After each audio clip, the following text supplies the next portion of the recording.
Talk to us. How does this stack up compared to previous years? Any positive takeaways from this? I think part of the positive is the widespread recognition that people have about we don't have enough emergency savings. Emergency savings has long been the Achilles heel of Americans' finances, but it took a while before that recognition really set in. And so we've seen that, and you see that reflected in the 62% that say they feel behind in their savings. The problem to me, the number that concerns me is that we find that only 20% of Americans have actually increased their emergency savings since the beginning of the year. So despite that widespread recognition and a desire to fix it, we're still not seeing the needle move very much. Talk to us about what this looks like for different generations and how people are prepared depending on your age.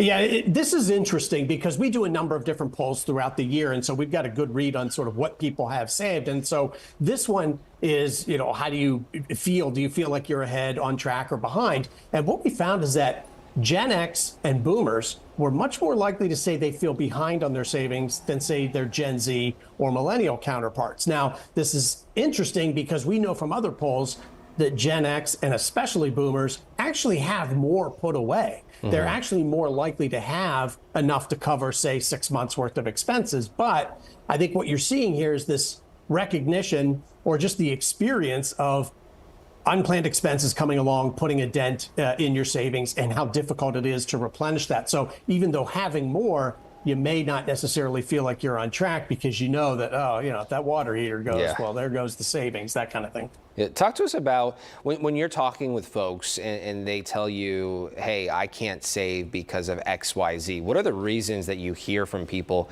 who aren't able to save? And there are two that really bubble to the top, particularly right now.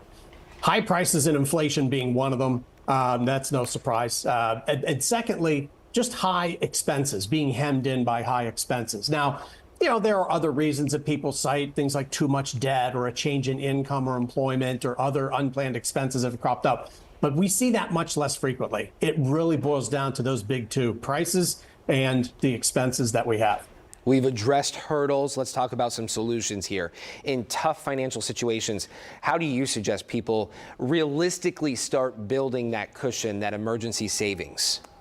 Yeah, successful saving is all about the habit. So how do you establish that? Well, you have to pay yourself first. If you wait until the end of the month and try to save what's left over, too often there's nothing left over. So set up a direct deposit from your paycheck into a dedicated savings account. If you're self-employed or you do freelance work and you don't get a regular paycheck, you can accomplish the same thing with an automatic bank transfer on a regular basis from, say, your checking account into that savings account. Do that first, have that automated. Then there are other things you can do to add to that. So track your spending relative to your net income. At the end of the month, if there is a surplus, that gives you a second bite at the savings apple. If you're paid weekly or biweekly, there are going to be months during the year where you get an extra paycheck. That's money that can eventually be earmarked for savings. Not necessarily going to happen right away, but that's money that you can eventually be moving into savings. And then any unexpected windfalls, large or small, it could be rebates, refunds, a bonus, any cash gifts. That's those type of things, pushing that into savings. And over time, if you establish those habits and those disciplines, that's what it takes to see that savings cushion grow over time. Yeah, that's a really good plan. And being able to pay yourself an extra paycheck at some point, that's a nice little surprise. Yeah, I think it's, we hear a lot about what's the ultimate destination on savings. And, for most people, that's enough to cover 6 months expenses. But that's a moving target. And again, that's the destination. I think the important thing for most Americans is, are you even on the journey in the first place? You take these steps, the direct deposit, the automated, establish the habits, that you're on the journey. You're going to get there. It's just a matter of time. And Greg, my last question for you, for folks who are like, you know what, I need to start, I haven't started, I think I'm too late. You're never too late to start. Yeah, the best time to start saving is today for sure. Well, actually, probably be yesterday. The second best would be today. It's never too late. It's also never too early. So yes, and automating that is really the key. Whether we're talking about retirement savings or that short-term emergency savings, having that payroll deduction really the key way to make that happen.